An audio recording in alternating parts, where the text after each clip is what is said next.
আসসালামু আলাইকুম everyone, welcome to my YouTube channel চাঁদপুরের কন্যা মায়াবতী। যে যেখান থেকে দেখছেন আশা করি ভালো আছেন।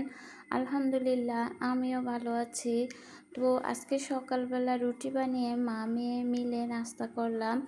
আসলে রুটি বানাইলে না আমার মেয়ে আবদার করে যে ওকে একটু তেলে ভেজে দেওয়ার জন্য, তো আমি ওকে তেলে ভেজে দিয়ে আমরা সবাই নাস্তা করে তারপর চলে আসলাম রান্না করতে।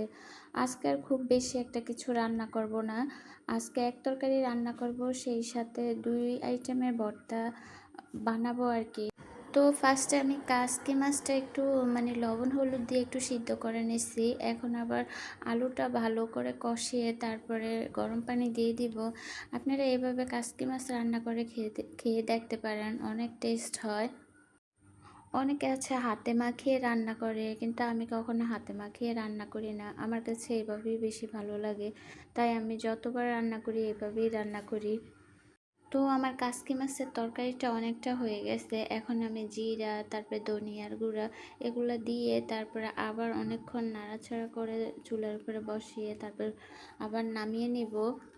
এইসব তরকারিতে ঝোল ভালো লাগে না, শুকনো শুকনোই ভালো লাগে। তারপর আবার স্কিপ করে আপনাদের আর দেখাইলাম না। এখানে আমি মাছ আর কলা ভেজে নিয়েছি, মাছের সাথে কলাটাও ভেজে নিয়েছি। আমাদের এখানে বিয়ে বাড়িতে যে ভর্তাটা দেওয়া হয় এক বাবুর্চির কাছ থেকে আমার ভর্তাটা শিখে নেওয়া আর কি। ভর্তাটা এত বেশি টেস্ট হয় বলার বাহিরে, বুঝাই যায় না। কাউকে না বললে কেউ বুঝতেই পারবে না যে মাছের সাথে আবার কলা দেওয়া হয়েছে।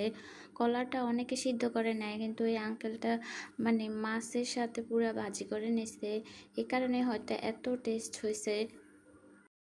তো আমার ননদের এঙ্গেজমেন্টের সময় এই ভর্তাটা আর কি উনি বানাইছে, তখন আমি দেখে নিচ্ছি। আমার কাছে এত বেশি ভালো লাগছে, এখন আমি চেষ্টা করতেছি ওনার মতন করার জন্য। তো আমি সব কিছু দিয়ে দিছি। আমি কিন্তু পেঁয়াজটা এখানে একটু ভেজেও দিয়েছি, আর সব কিছু একদম লবণ, গাছের ফ্রেশ ধনিয়া পাতা সব কিছু অ্যাড করছি। আর ভর্তার সাথে তো সব সময় কাঁচা পেঁয়াজই ভালো লাগে, তাই আমি আবার একটু কাঁচা পেঁয়াজ দিয়ে দিচ্ছি। উনি কিন্তু কাঁচা পেঁয়াজ দেয় না। ট্রাস্ট মি, এত বেশি মজা হয়েছে ভর্তাটা। আপনারা ভর্তাটা দিয়েই অনায়াসে 1 প্লেট ভাত খেতে পারবেন, আর তরকারির দরকার হবে না, এত টেস্ট লাগে ভর্তাটা। কলা দিয়ে মাছ দিয়ে যে এত মজার ভর্তা হয় আমি তো আগে জানতামই না। ওনার কাছ থেকে দেখে শিখে এখন বুঝতে পারলাম যে কত টেস্ট করে উনি ভর্তাটা বানাইছে। তো ওই বাবুর্চির মতন সেম করে আমিও বানাইছি। ওনারটা একটু লালচে লালচে হয়েছে, সব কিছুই ঠিক হয়েছে, অনেক বেশি মজা লাগছে। তো এই তো আবার আমি এখানে টমেটো আর কালো বেগুন বেছে নিয়েছি, এখন এগুলা ভর্তা করতেছি। তো শুকনা মরিচ, পেঁয়াজ, ধনিয়া পাতা, লবণ সব কিছু দিয়ে আমি এগুলো এখন ভালো করে মেখে নিচ্ছি। 2টা ভর্তাই এত বেশি মজা লাগছে যে আমরা তরকারি দৌড়িয়ে না, ভর্তা দিয়ে ভাত খাইছি।